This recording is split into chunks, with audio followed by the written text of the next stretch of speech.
Is infertility an uncommon problem? No, it's not an uncommon problem.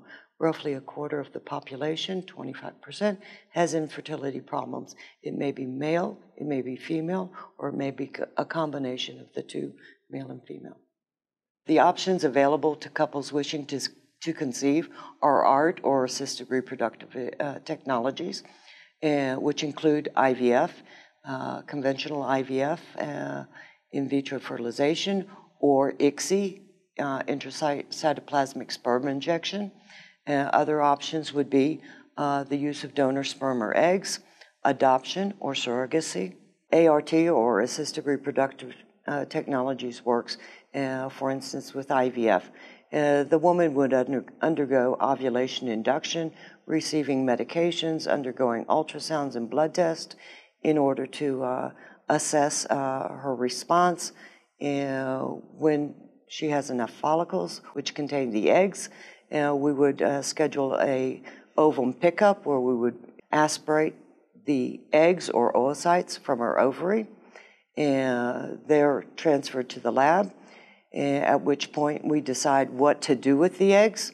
If we have enough sperm, then we would do conventional in vitro fertilization, where after the sperm is prepared, it's simply added to the dish with the eggs, and we allow for fertilization to occur naturally in the dish overnight, and then check for fertilization in the morning. If there's not enough sperm, then we do intracytoplasmic sperm injection, or ICSI, where we take a single sperm and inject it directly into the oocyte. Afterwards, the embryos which develop for that are continued into culture anywhere between 2 and 5 days, when we will decide which embryos to select for embryo replacement. That may vary anywhere from generally one embryo to 2 embryos, depending on the stage of development. And then there's a 2-week wait after we do the replacement, where we all cross our fingers and hope that it works, when she does a blood test initially to see if it's worked, if it's been successful. If it's been successful, of course, then we would do follow-ups with ultrasounds. My advice to patients who are, first of all, their first cycle, who are attempting IVF or ART for the first time, is to be guardedly optimistic. You want to be hopeful that it'll be successful on the first attempt, but in most cases it's not successful in the first attempt, and additional cycles need to be performed in order for a success to occur. For patients who are undergoing multiple cycles, they did not succeed on their first attempt, is not to give up hope, to continue.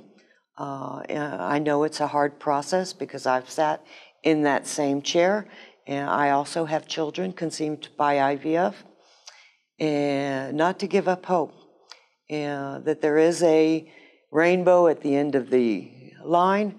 You should continue on and hopefully be successful. What does time-lapse mean for the prospective patient?